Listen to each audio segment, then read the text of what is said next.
Hey everyone, it's Dylan with GoldPaydirtReviews.com, and since I was shooting a video on how I review Paydirt, I figured I might as well do a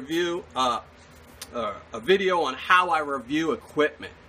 So, and again, these are all 1 to 10 scales, and based on, again, my opinion, but this is what I do. So, we're going to start with number 1. Number 1 is affordability.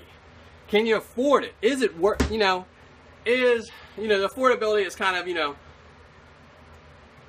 if this pan was 10 bucks, yeah, it's affordable for what it'll do. Now, if this pan was 200 bucks, that's not really affordable. I mean, it's not going to, I've noticed that they have some people that put out stuff that pretty much does the same job as other people, but they'll charge 10, 15 times the price. Like, they have a really hot new pan out right now. That's 50 bucks. It's absolutely ridiculous, 50 bucks for a pan. I refuse to buy one. I will never review it. It's just an absolute ridiculous price for a pan. That's, smaller than this one. Or maybe about that size. It's just a ridiculous price. So, for affordability, 1 to 10, for what it's based on. Now, again, spending 40 bucks on a Miller table is incredibly affordable. Spending $100 is affordable, but if somebody's charging $1,000 for a Miller table, unless it's industrial size, and most equipment I'm going to review isn't industrial, so, that's number 1. That's going to be my affordability. Alright, number 2 is going to be description. Now, this is really important when you're buying equipment, more so than anything else. For the Paydirt, the description of Paydirt was nice and helpful, but you really need to know what this thing's going to do. I mean, why am I buying this as opposed to, say, this? I mean, why? I mean, you need to tell me why. I need to know the description of what this is and what it's going to do for me to make my life easier. So description is really, really important. Now, I know most sellers for equipment do give really good detailed descriptions, but I have to put it on there because some don't. So that's going to be number 2, description. Alright, so number 3. Number 3 is going to be craftsmanship. How well is something made? Now, I'll show you a number 3 right now. Craftsmanship. 2 green pans, both the same size pan. This is a really well made pan. It doesn't bend a lot. It's got a good grip. It's good made. Then you have the ones that are poorly made. I mean, this thing is just... But, again, even though they will both have different craftsmanship, this pan cost me a lot more than this pan did. This is a $5 pan. I think I paid $15 for this one. So it's 3 times as much. So, that's why I have all these criteria, is to show you the differences. So yeah, it might be, they're both affordable pans, but, the craftsmanship's going to be different on them. So now, that's going to be my number 3.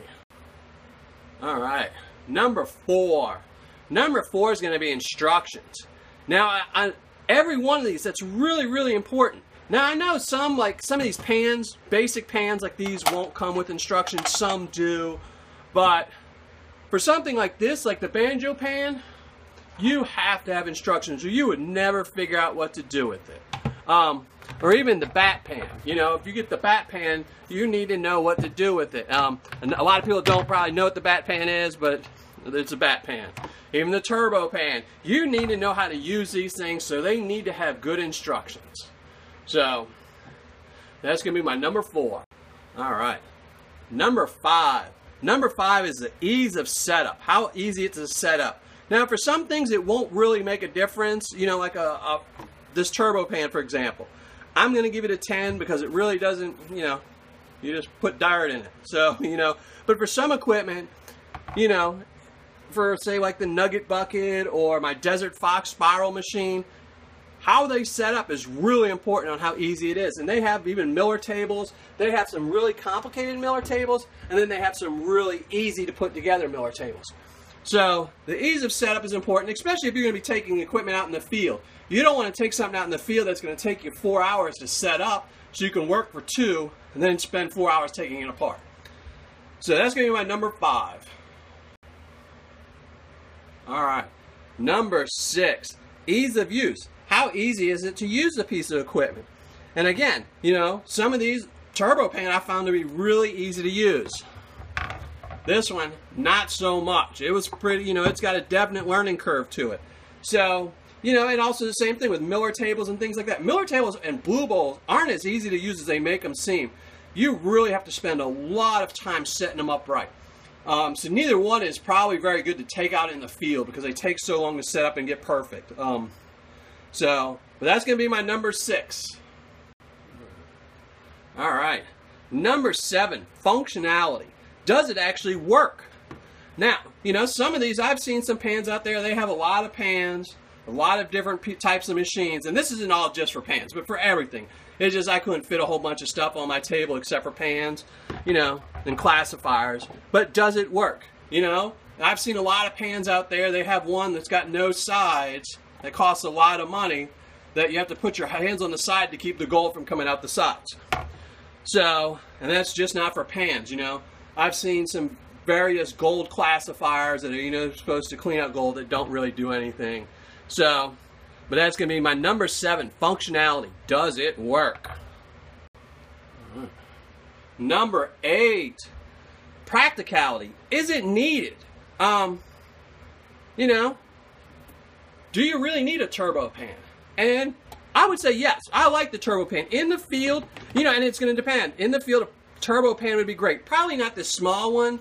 I don't think the small one's very useful. I just didn't have enough room for the big one. The big one's great. If you go out in the field and you want to clean through some stuff, you know, if you got the Garrett, the giant Garrett pan, it's good. But, you know, for like this, it's great for cleaning out a lot of material quickly to see if you're on the spot. You know, small one probably isn't that practical because it's not very good if you're just putting a pound of Paydirt in there at home. You know, you're better off with a pan. So, that's going to be my number 8. Practicality. Is it needed? All right, we're getting down there. Number 9. This is the same number 9 as on my Paydirt criteria, and that's customer service. You know, I email everyone. Do they reply? What do they reply? Now, some of the bigger companies that sell all these expensive equipment don't reply very well. But, you know, again, that will be all in the reviews for the equipment reviews I do. So, number 9 is customer service. Number 10, this is the final one. It's shipping. And again, same as Paydirt. This is the cost, the speed, and the packaging. So for Paydirt equipment, packaging is probably a lot more important because you can get some equipment that is really fragile and you don't want broken. So packaging is going to be more important on the equipment than it is for Paydirt. And the cost and the speed is the same. Usually, you know, I've never had a problem with the speed. Generally, most people ship out the equipment fairly well. Larger equipment, obviously, you know it's going to take longer. Packaging, I don't think I've ever had a problem with anyone sending me anything whack, but some of the shipping costs I've seen are kind of outrageous, but, you know, we'll get to that when I actually do a review for some. So that's my 10 criteria I use for my Paydirt equipment reviews, and they're all graded from 1 to 10, divided by 10 for a final number. All right, thanks from goldpaydyrtreviews.com.